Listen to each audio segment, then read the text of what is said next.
오늘 하나님의 말씀 사무엘상 3장 1절에서 4절까지입니다. 다 같이 한 목소리로 함께 새기면서 읽겠습니다. 어린 사무엘이 엘리 곁에서 주님을 섬기고 있을 때이다. 그때에는 주님께서 말씀을 해주시는 일이 드물었고 항상도 자주 나타나지 않았다. 어느 날 밤 엘리가 잠자리에 누워있을 때였다. 그는 이미 눈이 어두워져서 잘 볼 수가 없었다. 사무엘은 하나님의 궤가 있는 주님의 성전에서 잠자리에 누워있었다.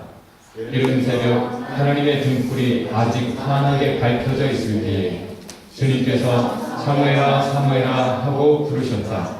그는 제가 여기 있습니다 하고 대답하고서 오늘 하나님의 말씀 제목을 옆에 분에게 한번 전해볼까요?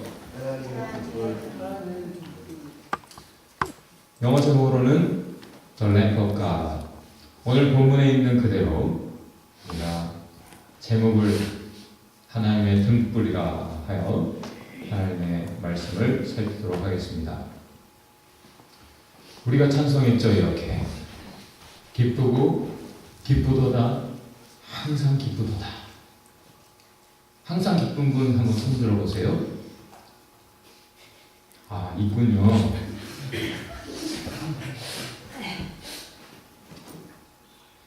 항상 기뻐하라. 주님이 우리에게 명령하시고 그게 내 뜻이야 라고 하시지만 참 항상 기뻐하는 것은 불가능하죠. 인간으로서는 참 쉽지 않은 것 같아요.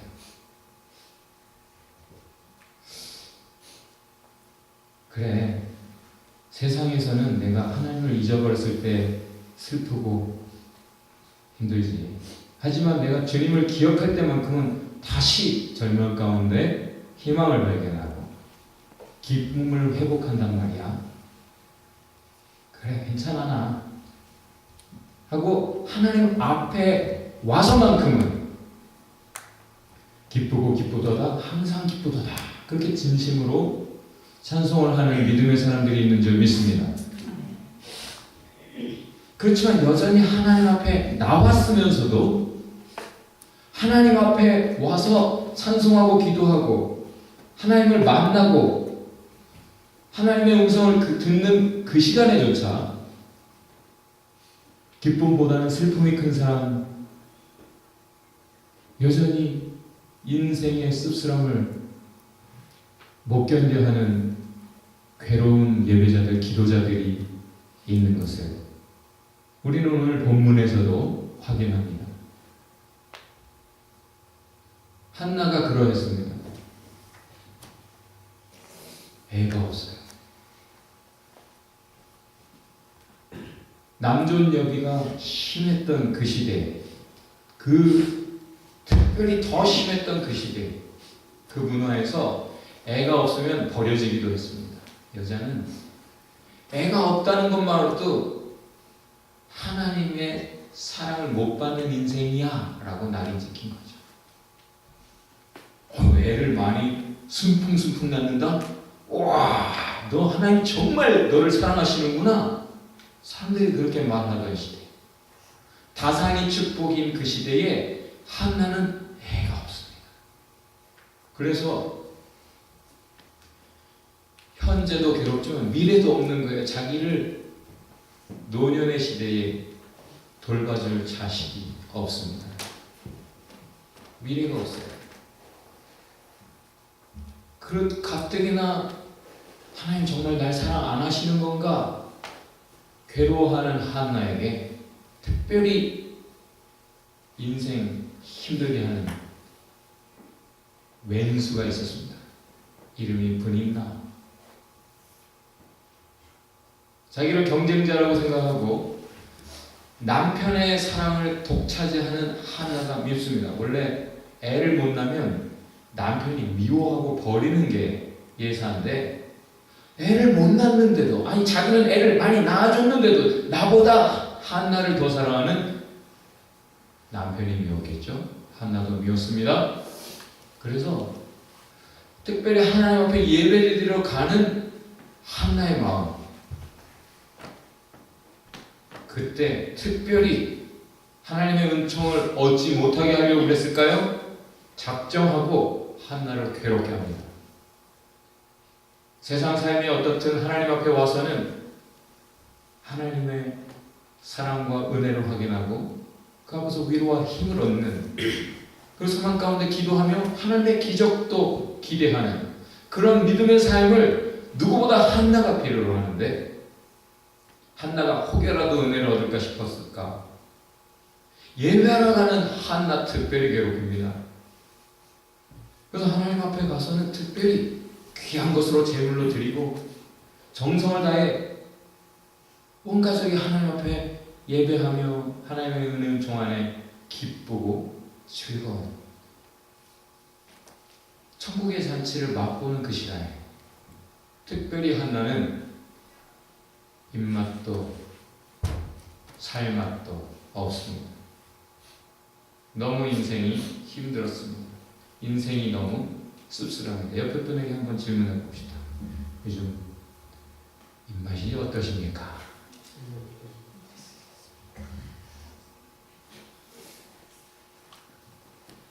한나는 도대체가 괴로워서 먹을 의욕조차 없으니까 밥맛도 입맛도 없어, 살맛도 없어. 그러니까 그냥 괴로워하며 그냥 우는 게 일이에요. 당시 제사장이 교회에 있다가 예배드리러 오는 사람들의 사정을 듣고 그들을 위해 대신 기도해주고 돈을 받기도 하고, 그리고 하나님께 대신 기도해주고 하나님의 응답이 이렇습니다 하고 하나님의 답변을 들려주기도 하는 그런 일들이 있는데, 오늘 본문을 우리가 함께 읽어본 대로 제사장이라고 하는 작자가 엘리라고 하는 그 인물이 눈이 어두웠다라고 표현되고 있습니다. 단지 육신의 눈만 의미하는 것이 아닌 것을 우리는 이야기 전체에서 확인합니다. 100세에 가까운 이 노인이 그냥 육안만 어두운 것이 아니라 영안이 어두워요. 당연히 제사장이라면 하나님께 나아가 가까이 가서 하나님의 마음을 살피고 하나님의 마음을 기쁘게 해드리고 백성을 대신해서 예배하며 또 하나님의 율법을 가지고 하나님의 마음과 뜻이 도무지 뭔지 모르겠습니다, 그것을 하나님께 여쭤봐 주세요 하는 사람에게 하나님의 뜻을 확인하고 하나님의 말씀을 전하는 사람이어야 되는데, 엘리에게서는 하나님의 음성이 들리지 않습니다. 그가 하나님을 제대로 바라보지도 않아요. 기도자만 보고 있습니다. 예배 누가 드리러 오나, 누가 예배를 잘 드리나 잘 못 드리나 이런 것만 보고 있지, 누구보다 정작 자신이 하나님 앞에 온전한 예배자가 되어야 되는 그 대제사장이 정작 하나님을 안 바라보고 있고 하나님의 음성에 귀를 기울이지 않고 하나님의 뜻을 무엇보다 목숨보다 소중히 붙잡지 않고 영 다른 것들을 그냥 바라보고 하나님의 음성을 듣지도 못할 뿐 아니라 듣지 못하니까 말을 못합니다. 그래서 하나님의 음성이 들리지 않아요. 그래, 한나는 결정했습니다. 그래, 나는 결정했어. 뭘 결정했을까요? 내가 직접 기도할 거야. 보통 소리내서 주여 하고 기도하는 그 문화에 입술은 동하지만 속에 있는 것이 쏟아져 나오지만 다른 사람 들을 사람 하나님 앞에 솔직한 기도를 하기 위해 소리를 내지 않고 쏟아놓는 기도를 했다고 기록합니다. 직접 기도합니다. 여러분, 눈이 시력이 좋습니까? 그 말은 여러분이 육안만 아니라 영안이 있어서 하나님을 바라보는 눈이 있습니까? 하나님이 여러분의 눈앞에 보입니까? 목자가 저 앞서 가시는 것이 여러분의 삶에 보입니까? 아니면 눈이 어두워져 버리지는 않았습니까? 그래서 지성이가 찬양한 대로 안개가 날 가리고 도대체 내가 발을 어디로 뻗어야 될지 엄두가 나지 않는다. 내 앞에 한 발짝 앞에 벼랑이 있을 수도 있다라는 두려움이 이 시대 모두에게 있어요. 어두워진 눈. 한나는 직접 기도합니다. 왜요? 왜죠? 제사장이 제사장 역할 안 해주고 이제 희망이 없어 보이는, 계속 내 삶은 힘들기만 하고 계속 이렇게 시간을 흘러가고 늙어가고 있는데 결혼도 못하고 노처녀로 이렇게 죽는 건 아닌가? 그런 생각하며 살아가는 사람들, 그들이 왜 직접 기도하기 시작할까요? 오늘 본문에 이렇게 기록되어 있습니다. 엘리는 그렇게 눈이 어두워졌지만 그러나 하나님의 등불이 아직 환하게 켜져 있었다. 상징적입니다. 실제이기도 하지만 상징적입니다.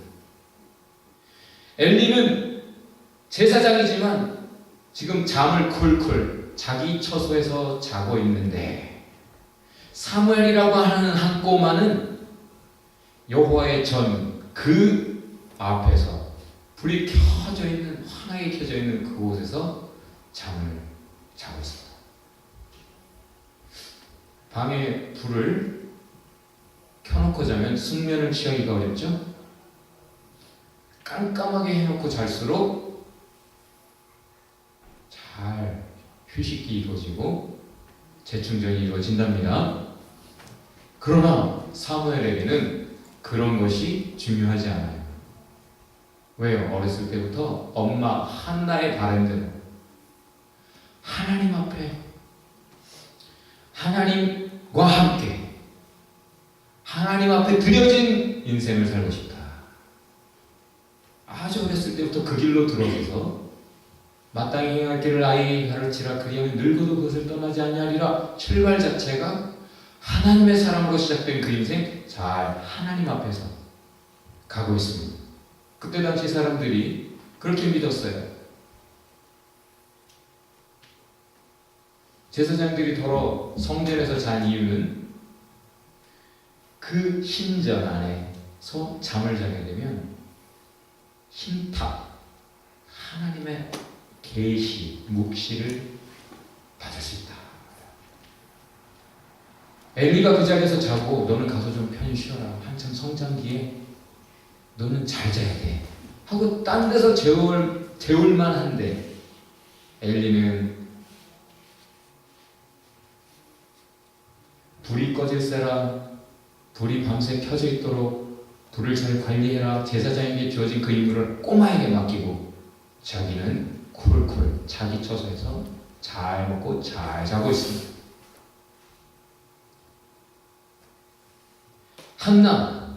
한나는 제사장은 그 모양 그 꼴이지만 이 하나님의 백성이라고 하는 이스라엘은 이 모양 이 꼴이지만 아직 하나님은 변함이 없으시고 주님은 상 같아서 여전히 그 자리에 여전한 사랑과 은혜로 우리를 바라보고 계신다. 하나님의 등불은 아직 환하게 빛나고 있다는 것을 한나는 알았습니다. 그래서 자기가 직접 기도하기로 하고 주님 앞에 가서 마음을 쏟아놓는 기도를 한 거죠. 한나의 기도 어떤 기도입니까? 다른 사람 누가 앞에 있든 옆에 있든 뒤에 있든 보이지 않습니다. 지금 내 코가 석자인데 진짜 내가 기도를 제대로 하기만 하면 하나님의 기적을 체험할 수 있다. 그렇게 믿는다면 기도할 때 누구를 의식합니까? 이 찬송을 하나님 들으신다 하면 내가 지금 누구를 의식해서 노래를 합니까? 찬송을 안 하고 진짜 믿음을 가졌던, 하나님을 믿었던 한나는 하나님 앞에 pouring out 자기의 모든 중심을 쏟아놓는 기도를 했다라고 본문이 말해줍니다. 그것을 잘 했는데 오히려 오해를 받아요. 제사장이라고 하는 작자가 야, 너 술 취해가지고 말이야, 응? 기도하면서 그게 뭐야? 오히려 오해하고 엉뚱한 말을 합니다. 기도자를 더 힘들게 하는 제사장. 여러분 같으면 어땠을까요? 네가 제사장이야? 너 같은 게 자식 교육이나 똑바로 시켜. 네 자식들이 어떻게 하는지 알아볼라 하면서 대들었을지도 모르지만 한나는 참 기도자였던 것 확실합니다. 기도자라면 지금 누구 앞에 있습니까? 하나님 앞에 있어요. 하나님 보고 계십니다. 내가 기도했지요? 기껏 하나님의 마음 헤아려서 하나님이 받으실 만한 기도를 했는데 그 다음 돌아서서 사람과 싸운다. 그 사람이 잘못했다 할지라도 하나님 그거 기뻐하실까요? 한나는 계속 하나님 앞에서 이젠 응답을 기다립니다. 그래서 하나님이 어떤 방향으로 나에게 응답을 주실까 기대합니다. 믿음의 사람은 기도할 뿐 아니라 기대합니다. 응답을 기다립니다. 어떤 방식으로든지 하나님은 자유롭게 말씀하실, 응답하실 권한이 있습니다. 꿈으로도, 우림으로도, 둔명으로도, 선지자로도, 이 악한 불충한 제사장 엘리입을 통해서도 말씀하실 수 있습니다.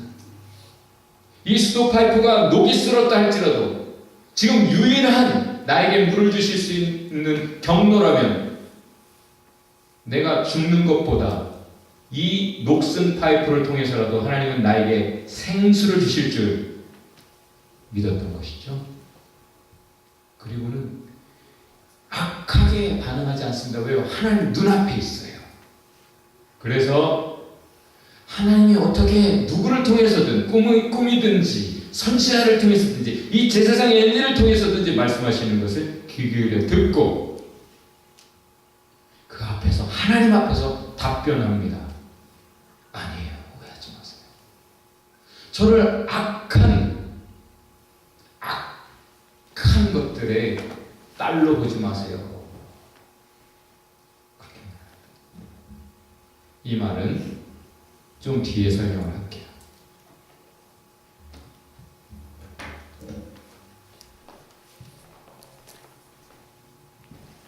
저를 악하게 보지 마십시오 라고 하는 표현인데, 제가 이러이러한 사정이 있습니다. 그래서 그냥 제가 이렇게 하나님 앞에 간절하게 기도했을 뿐입니다 라고 말을 하니까 그동안 악하게만 봤던 이 제사장 엘리에게 선한 말이 나옵니다. 전도사님이 금요일 설교하기 전에는 저는 엘리 제사장도 참 나쁜 사람이구나 라고 생각을 했어요. 근데 전도사님의 설교를 들으면서 그렇다, 그렇네, 엘리는 성품적으로는 참 좋은 인간이었구나 라는 것을 성경에서 다시 확인할 수 있었어요. 축복을 합니다. 악한 제사장이니까 그의 축복은 무효합니까? 아니, 하나님이 최 목사를 목사로 세우신 이유는 최 목사가 훌륭해서가 아니고 여러분을 축복하기 위함인 줄 믿으시기 바라요. 여러분을 위해서 엘리가 존재한 것이지 엘리가 훌륭해서 제사장 된 것이 아니란 말입니다. 어쨌든 엘리를 통해 하나님의 축복이 주어졌는데 그것을 아멘으로 예, 알았어요. 엘리가 축복해 줄 때 그걸 대수롭게 여기지 않았습니다. 아멘 하고 그걸 믿음으로 하나님 이렇게 응답하시는구나 기대하고 기다렸던 한나는 아멘으로 응답했고 얼굴에 근심을 걷어버리고 그동안 입맛, 밥맛, 살맛 없어서 안 먹었던 음식을 먹습니다. 그리고 이제 하나님 앞에서 믿음으로 길을 가는 거죠. 하나님 응답하셨습니다. 하나님 응답하십니다. 그렇게 사무엘이 태어났습니다. 여기 벨리알이라고 하는 단어가 등장하는데요. 이것은 여러분 기억나는 성경 구절 있죠? 그리스도와 벨리알이 어찌 함께 할 수 있겠느냐. 그 고린도 후서에 바울이 말한 그 표현입니다. 근데 여기에 등장할 때 이 의미는 뭐냐면, 제가 벨리알의 딸인 것으로 생각지 말아주세요 하고 한나가 제사장 엘리에게 대답한 내용이에요. 벨리알이라는 건 무슨 뜻인가? worthless wickedness, 쓸모없는 것의 딸, 혹은 악한 것의 딸. 자, 성경에서 쓸모없는 것, 악한 것, 무엇을 의미합니까? 보통 우상, 아무 쓸모없고 이것이 많은 사람을 실족해 하는 악한 것이다, 그렇게 성경이 말하잖아요. 나중에 신약에서는 사탄, 악마의 또 다른 이름, 칭호가 됩니다.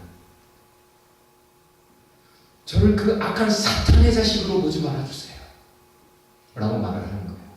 그런데 이 뒤에 이 한나의 이야기가 끝나고 사무엘의 등장의 얘기가 끝난 뒤에 엘리의 두 아들 이야기가 시작됩니다. 그때 엘리의 두 아들 홈리와 비느하스를 표현할 때 이 표현이 다시 등장합니다. 의역을 한 성경, 한글 성경에서는 그 악하더라 이렇게 표현을 했지만 벨리알의 아들들이더라 이렇게 표현이 되고 있어요. 그 홈리와 비느하스 두 아들은 사탄의 자식들이더라 이렇게 표현하고 있어요. 그것을 의역을 하면 그 뒤에 이어지는 문장과 더불어 그들은 하나님을 알지 아니하더라, 하나님을 멸시하더라, no respect, 하나님에 대해 경외감도 없고 존경심도 없고 지 하고 싶은 대로 멋대로 행하는 놈들이더라. 지 감정대로 지 생각대로 말하고 행동하는, 하나님 두려움 없이 제사장 짓을 하면서도 하나님 앞에 예배드리는 그 순간에조차 하나님의 재물을 가지고 장난을 하더라. 그렇게 표현이 되고 있습니다. 벨리알. 무서운 이야기죠? 그런데 이 두 아들이 제사장 엘리가 야 내가 듣자 하니까 너희들이 이렇게 못된 짓을 더군다나 예배드리면서까지 한다고 들었는데, 하나님께 인간이 죄를 짓는다면 그것은 용서받을 수가 없지 않겠느냐. 사람끼리 잘못한 것은 하나님이 중재하실지 몰라도 너희가 감히 하나님께 예배드리는 그 시간에조차 하나님께 범죄한다면 그것은 용서받지 못하지 않겠느냐. 사실 그 메시지가 사무엘을 통해서도, 그리고 또 어떤 하나님이 보내신 메신저를 통해서도 엘리의 가문에 주어진 말이었죠. 너희의 죄는 그 어떤 재물로도 핏값으로도 치러지지 못하고 용서받지 못할 거야. 너희는 망할 것이다. 두 번 분명하게 하나님의 심판 선고가 이루어졌고, 그 말을 받기는 받았고 기억하기는 하는데 그것 가지고 하나님 앞에 씨름을 안 하는 엘리. 그 엘리가 자식들에게 말해봐야 자기가 하나님께 반응하는 것처럼 반응합니다. 하나님의 말씀이 주어질 때 그 두 아들이 그제서로 그럼요 아버지, 잘못했어요, 어떻게 하면 좋아요? 하고 같이 껴안고 기도했어야 돼요. 그럼 용서하실까요? 안 하실까요? 하나님이 용서하기를 기뻐하십니다. 그런데 듣지 않더라. 아버지가 그렇게 아무리 말을 해도 듣지 않더라. 이유는 심판이 확정된 증거더라. 엘리도 사무엘이 하나님의 음성을 직접 듣고 그리고 나서 하나님의 메시지를 두려운 말씀을 모두가 들으면 귀가 울리고 어떻게 이렇게 놀랄 만한 메시지를 들었는데 하나님 그렇게 되겠지 그렇게 되겠구나 그래 그러고 넘어가는 거예요. No response. 마땅한 반응이 없어요. 그러려니 그래도 되겠습니까? 매달리지 않아요. 리스판스를 보면 그 사람의 미래를 알 수 있습니다. 이 극적인 차이가 어디서 나타나는가? 도대체 어떻게 자식들을 가르쳤길래 이 모양인 꼴인가? 라고 말할 수 있어요. 그렇죠? 그것은 엘리의 시대와 이제 사무엘의 시대가 완전히 극과 극을 나타내는 것으로 확인됩니다. 엘리의 시대에는 전쟁 났잖아요. 언약궤 가지고 가면 이기는 걸로 믿어요. 그 정도로 사람들은 교육이 되어 있는 거죠. 그래서 전쟁을 치른 후 패전에서 많은 사상자가 났을 때 이스라엘이 하나님의 법궤를 가지고 옵니다. 그때 온 군대가 환호성을 얼마나 크게 했던지 땅이 울려서 적군, 저 멀리 진을 치고 있던 적군들이 뭐야? 아니 그 이집트를 쑥대밭으로 만들었던 그 야훼가 들어왔단 말이야? 라고 말을 했지만 사실은 야훼가 아니라 야훼의 법궤가 들어왔을 뿐이에요. 그렇죠? 하나님의 법궤를 하나님보다 믿는 그 믿음, 그렇게 배운 거죠. 그래서 전쟁하다가 법궤 빼앗겨 놓고는 며느리도 하는 말이 뭐예요? 법궤를 빼앗겼으니 끝장났다는 거예요. 그러면 법궤가 있고 없고에 따라서 승리를 한다면 지금 이 세상에 법궤가 있어요 없어요 우리에게? 없어요. 성전이 있어요 없어요? 더 중요한 네? 없어요. 그렇게 그때 있었던 성막도 없어지고 법궤도 없어지고 성전도 없어지고 지금 우리에게는 하나님 계십니다. 문제 없어요. 그런데 며느리가 죽으면서 이가 노 글로리 이제 끝났다. 법궤가 하나님 아닙니다. 그렇게 배웠던 거예요. 그러니까 계속 잘못 배운 그 정도 예배 그래도 주일 안 빠지고 잘 나가면 그 정도는 됐지. 그 정도 믿은 사람 하나님 은혜가 있겠습니까? 하나님 뜻이 그 사람에게서 이루어지겠습니까? 사무엘은 다르게 가르칩니다. 너희가 정말 하나님을 원하느냐? 하나님의 은혜 구원 역사를 원하느냐?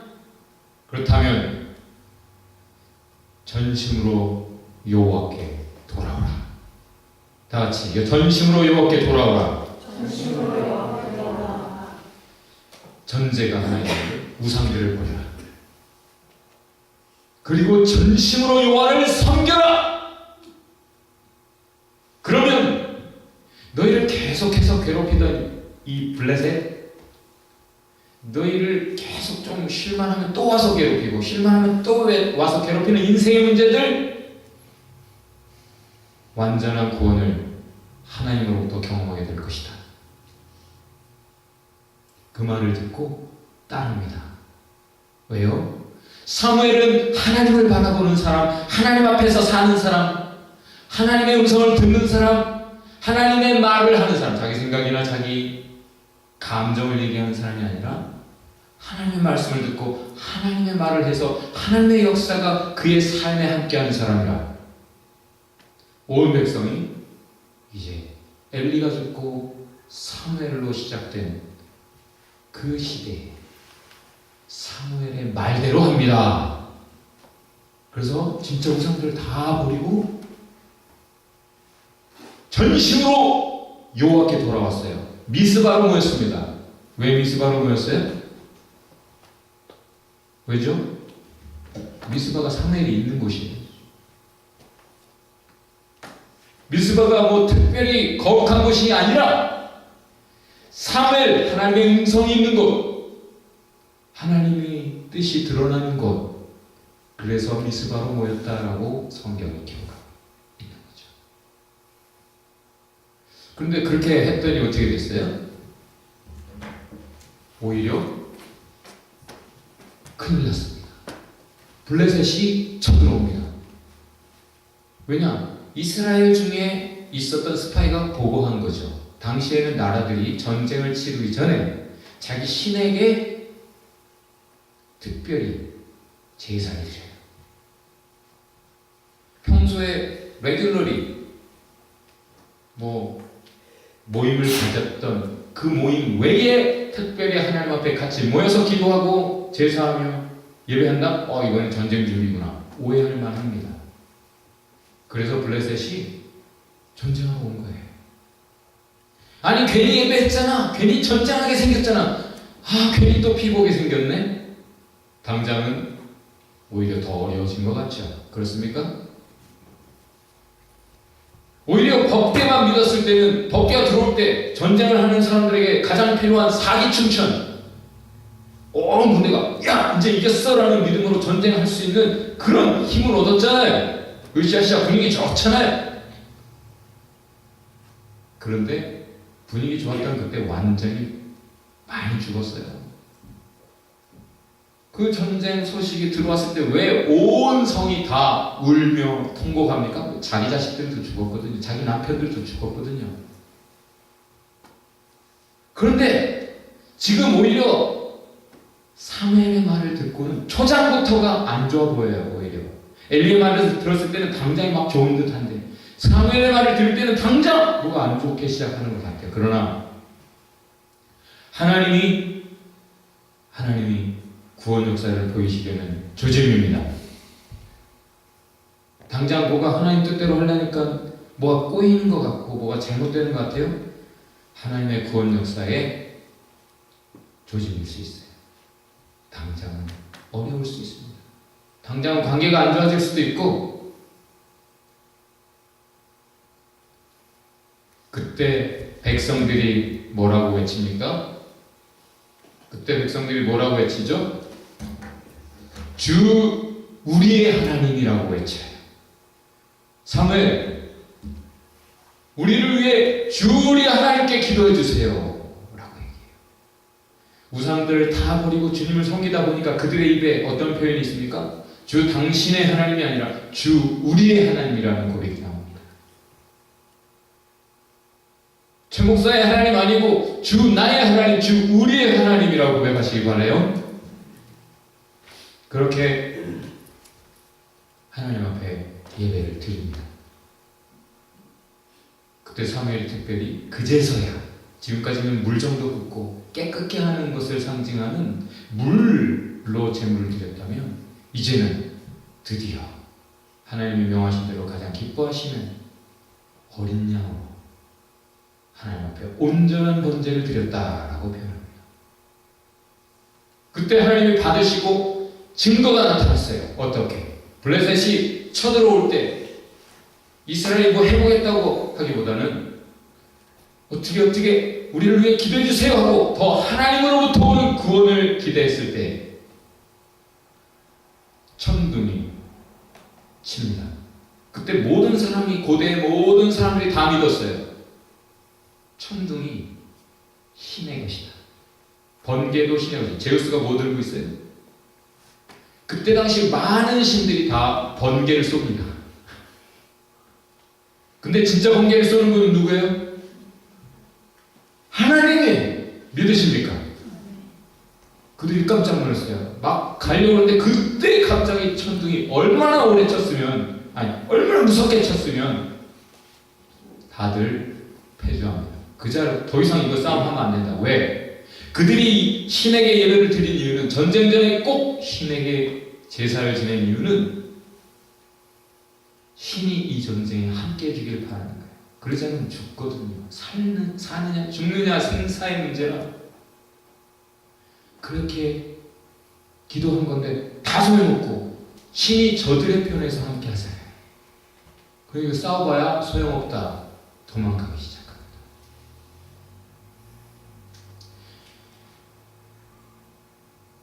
사실 이 괴를 빼앗았을 때 블레셋 사람들이 그 괴를 가지고 저들의 신을 이겼어 라는 믿음으로 자기 신전 다곤 신전에 그것을 들여놨습니다.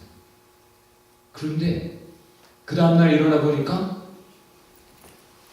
야훼가 자기 신 다곤에게 굴복했다라고 생각하고 믿었는데 반대 현상이에요. 야훼 앞에 다곤이 엎드려졌습니다. 일으켜 세웠죠? 다음날 보니까 다곤 죽어버렸어요. 신상을 세울 때 머리와 손은 특별히 금으로 만들고 여기 몸통은 은으로 만들기도 합니다. 왜? 머리는 생명을 가리키고 손은 능력을 가리켜요. 그 의미합니다. 그런데 그 다음날 가보니까 목이 된강, 손이 된강. 야훼 앞에서 다곤은 죽어버렸습니다. 무기력하게. 손과 머리가 됩니다. 그 야훼를 가져가서 오히려 재앙을 만나요. 자, 하나님이 하나님을 믿는 사람들, 하나님을 경외하는 사람들에게는 축복입니다. 하나님이 함께 하신다는 복이에요. 그러나 하나님을 우습게 알고 하나님을 굴복시키고 하나님을 컨트롤하겠다 라는 마인드를 가진 사람에게는 재앙이 됩니다. 하나님이 여러분의 뜻대로 놀아나는 분이 아니에요. 오히려 무서운 재앙이 일어났을 때 그들이 처음에는 정치인들에게 맡겨요. 그 문제를. 그러니까 그럼 저 성으로 옮겨. 그냥 하나님의 마음과 뜻은 헤아리지 않고 하나님에 대해서 연구할 생각도 못하는 무식한 정치인들은 대충 여론 따라서 그럼 저 성으로 옮겨. 이 성 저 성 왔다 갔다 하면 다들 재앙을 경험할 뿐이죠. Finally, 그들이 누구와 컨설팅을 합니까? 하나님 아는 종교인들과 컨설팅을 합니다. 그들의 답이 이래요. 어찌해야 할꼬? 그 하나님을 달래야 된다는 거죠. 하나님의 마음. 그리고 이게 뭐가 하나님의 뜻이 정말 이것이 하나님이라면 하면서 조언을 하는데 그 중에 아주 중요한 표현이 하나 나와요. 너희가 언제까지 Why do you harden your heart as the Egyptians and the Pharaoh did? 이집트인들과 바로 왕이 하나님 앞에서 마음을 완악하게 완고하게 했던 것처럼 언제까지 너희 마음을 완악하게 그렇게 가지려고 하느냐. 그 말은 지금까지 그러면 안 됩니다. 이거 큰일 났습니다. 벌써 이 조짐은 저 신이 노한 겁니다. 말을 해서도 듣지 않았다는 얘기죠. 그래서 재앙을 계속 도시만 옮겨가며 그렇게 7개월 동안 많은 사람이 죽었다는 얘기예요. 그러나 마지막에 가서 드디어 파이널리 종교인들에게 질문을 하니까 답이 나오는데 거의 제사장에게서 우리 사무엘에게서 듣는 것 같은, 아니 이사야에게서 듣는 것 같은, 선지자 예레미야에게서 듣는 것 같은 표현이 그 종교인의 입에서 나옵니다. 역사를 알고 하나님을 아는 그 다곤을 섬기던 이방인의 입에서, 크리스찬들의 입에서 나오지 않는 그런 말이 넌 크리스찬들의 입에서 나오는 거예요. 하나님의 진리가 뭐라고? 언제까지 너희 마음을 그렇게 완악하게 겁없이 담대하게 그렇게 할 작정이냐. 그들이 재앙을 그렇게 하나님의 심판을 경험한 후에야 그들이 보내지 않았느냐. 언제까지 이것이 피를 내?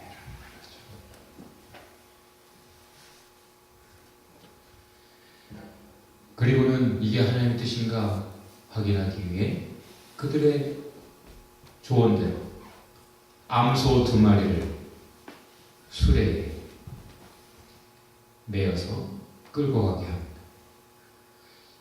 젖 나는 암소, 새끼가 있어요. 젖이 퉁퉁 불었습니다. 새끼들이 울어요. 저기서 엄마 소도 웁니다만 울면서도 자기 뜻대로 새끼들에게 가지 않고 베스메스로 하나님의 뜻대로 좌우로나 우로나 치우침 없이 곧게 가더라.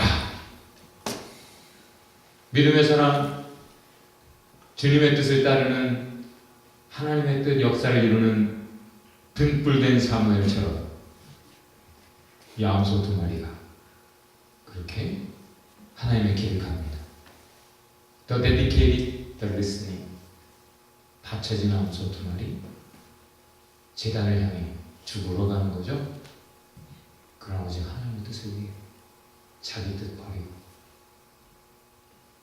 우리가 주님 앞에 부름을 받았습니다. 왜 한나가 하나님 앞에 기도할 때 하나님 저에게 그냥 자식을 하나 주세요. 제가 제 인생 펴보겠다는 것도 아니고 그냥 하나님 사랑 확인하고 싶습니다. 그런 의미예요. 주시면 바로 다시 온전히 주님께 돌려드리겠습니다. 주님 이거 주시면요 제가 정말 하나님 사랑할게요 그래놓고 하나님 주시면 싹 입씹는 사람들 많은 세상에서 한나는 주님이 기뻐하시는 약속, 내가 주님과 딜을 한다면 어떤 딜? 하나님 뭘 기뻐하실까? 하나님 뭘 필요하시나? 하나님의 마음을 헤아려 알던 사람입니다. 뭐죠? 제사장도 레위인들도 다 타락한 사사기 시대 말미 정말 진정 하나님 앞에 드려진 충성된 하나님의 사람이 필요하구나. 그런 사람으로 제 자식 드릴게요. 레위인을 대신할, 제사장들을 대신할 하나님의 사람 나시린으로 내가 평생 드릴 테니 하나님의 사랑만 한번 확인하게 해주세요.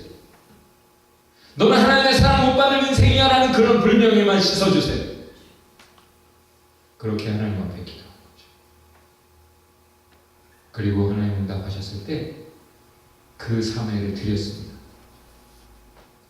제사장 엘리도 하나님께 부름받은 사람이었어요. 그 암소 두 마리죠. 사무엘 부름받았습니다. 우리도 부름받았습니다. 어떤 선택을 하겠습니까? 하나님의 마음이 뭘까? 하나님 뜻이 뭘까? 누가 자신을 하나님 앞에 드려서 하나님의 마음을 헤아리고 하나님의 음성을 조차 울면서라도 내 뜻을 포기하고 가겠습니까? 수학에서 영원한 난제들이 있죠. 수학 천재들이 모여서 아무리 역사 그 긴 수학의 역사에 풀어보려고 해도 풀리지 않더라는 거예요. 그 중에 하나가 소수라는 건데 소수하면 2, 3, 5, 7, 11 이렇게 쭉 가죠. 1과 자기 그것으로만 분해가 되면 분해되지 않는 숫자 그 소수가 도대체 왜 모든 수에는 모든 자연에는 규칙이라는 게 있는데 하나님 주신 규칙이라는 게 있는데 이 소수는 도대체 어떤 인터벌로 이렇게 연결되는 것인가 불규칙해 보여서 그걸 풀어보겠다고 우리가 아는 내시도 그거를 풀어보려고 하다가 정신 이상이 되어버리고 영원히 풀리지 않는 숙제로 남았는데 오래도록 보다 보니까 도대체가 모르겠다 풀리지는 않는데 이 하나님이 두신 비밀 도대체 이 안에도 규칙이 있을 텐데 이게 안 보인다 풀지 못하는 미스터리로 남았지만 이것이 이런 의미에서 이렇게 우리에게 활용될 수 있는 특별한 것이구나 해서 활용되고 있어요. 그게 비밀번호라는 거 지금 우리 이 시대에 쓰고 최소한 300자리 이상으로 여러분이 4자리의 패스워드를 찍을지라도 그건 300자리 암호로 풀려버려요. 그래서 못 푸는 게 원래는 암호를 알지 않고 왜? 소수와 관련되어 있기 때문에 불규칙한 근데 소수를 이거는 도대체 불규칙하다라고 생각을 했지만 오랜 연구 끝에 하나의 현상이 보였는데 이걸 쭉 하다 보니까 원이 보이더라는 거예요. 원. 자연에서 가장 완벽하고 아름다운 형태라는 원이라는 게 보이더라는 거예요. 이 소수예요. 그리고는 이런 말을 합니다. 불규칙이란 인간이 볼 때 풀지 못했을 뿐, 이해하지 못했을 뿐, 그것은 어떤 하나님의 규칙성을 가지고 있는 것이다 라는 뜻이죠. 도대체가 하나님의 뜻이 뭐냐? 여러분이 알면 그렇게 할 것 같죠? 그런가요? 엊그제도 누가 나에게 질문했어요. 하나님의 뜻을 어떻게 압니까? 제가 비전전 하는 게 좋을지, 그냥 한국 가는 게 좋을지, 제가 이걸 해야 좋을지 저걸 해야 좋을지 어떻게 합니까? 하나님의 뜻을 어떻게 알 수 있겠습니까? 라고 질문해요. 어떻게 알겠습니까? 어떻게 알 수 있습니까?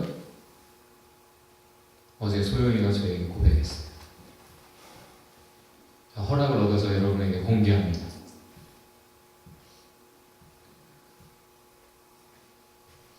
금요일 저녁에 우리가 자존감이라는 주제로 캠프 초빙 강사를 모셔서 말씀을 들었는데, 자기가 옛날에 왜 그랬었는지 지금에서야 보인다. 소영이가 지금 이렇게 말짱하지만 그때는 눈이 얼마나 찐했는지 몰라요. 화장 얼마나 찐했는지, 여기 사슬 달고 다니는. 내 기억으로는 그래요. 아주 쟤는 락하는 애구나. 쟤는 정말 힘들겠다. 내가 참 복음을 전하려면 쟤는 참 시간이 걸리겠구나 생각을 했었어요. 그런데 성경 공부 와서 바로 화장이 옅어지더라고요. 그리고 어제 고백하는 말, 내가 자존감이 얕다 보니까 외적으로 많이 꾸미게 되더라는 거예요. 근데 하나님을 알고 보니까 그게 별로 중요하지 않아지더라는 거예요.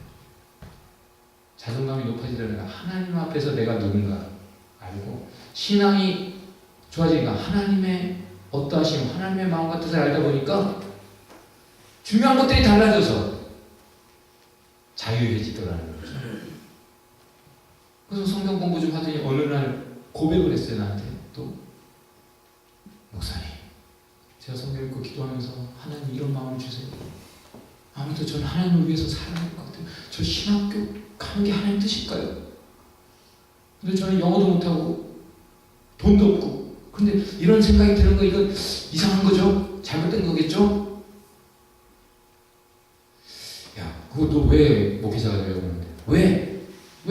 왜 전문 사역자의 길을 가겠다는 거야? 하나님의 사랑 알고 나도 하나님을 사랑하고 보니까 그러고 싶어졌다는 거죠. 그래? 그 중심이 그렇다면 걱정하지 마라. 그렇다면 걱정할 거 없다. 그래서 그냥 내 얘기 들려줬을 뿐이에요. 나도 아무것도 없던 사람. 근데 하나님을 위한, 하나님의 사랑을 알고 나도 하나님을 그냥 사랑하는 마음, 중심은 있었다. 그랬더니 하나님이 인도해 가시더라. 도전했습니다. 그 말대로 도전했어요. 지금은 우러러 보이는 소영이 그때는 영어도 정말 힘들었고, 그런데 울면서라도 베세메스 두 암소처럼 그 길을 가더라고요. 한 3년 갔죠. 그리고 이번에 한국 방문을 했는데, 한국에 오래간만에 가서 친구들 얼마나 보고 싶었어요? 교회 친구들하고 여행을 했다는 거예요. 그랬더니 이제 좋다. 얼마나 좋아. 그래서 오래간만에 본 소영이와 몇 명의 친구들이 같이 이리저리 이동을 하다가 포천의 이동 막걸리를 맛보러 가더라는 거예요. 술 한잔하러. 믿는 친구들인데, 교회에서 만난 친구들인데, 그냥 따라가다 보니까 포천으로 가가지고 거기서 한잔 하는 분위기가 되더래. 안 봐도 훤하죠? 소영이가 어떻게 말할까? 너희들이 마시는 건 괜찮은데 나 없을 때 마셔. 마실 수 있었을까요? 못 마셨을까요? 모두 다 못 마셨죠. 하나님께 자기를 드린 사람 소영이, 하나님의 음성 귀 기울이며 하나님의 마음과 뜻을 헤아리며 하나님 기뻐하실까 안 기뻐하실까 아는 소영이, 하나님의 마음을 말하는 사람 소영이. 그래서 그 주변이 다 못 마셨습니다. 하나님이 찾으시는 사람 누굽니까?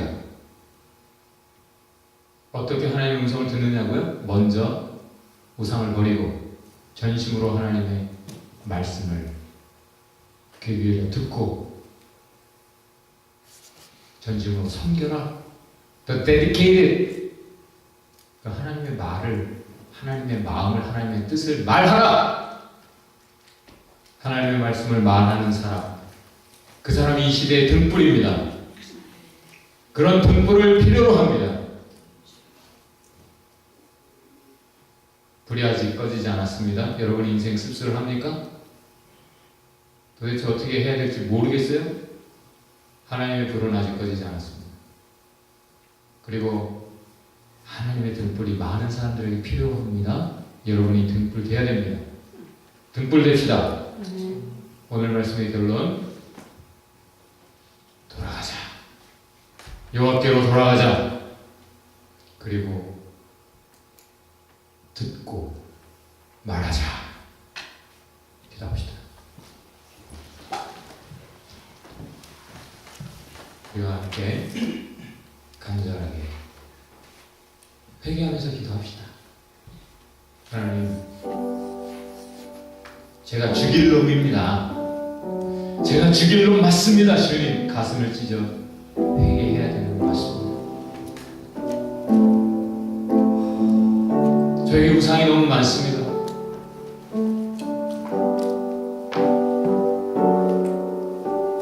그러면서도 편히 잘 먹고 잘 살고 잘 자고 있습니다.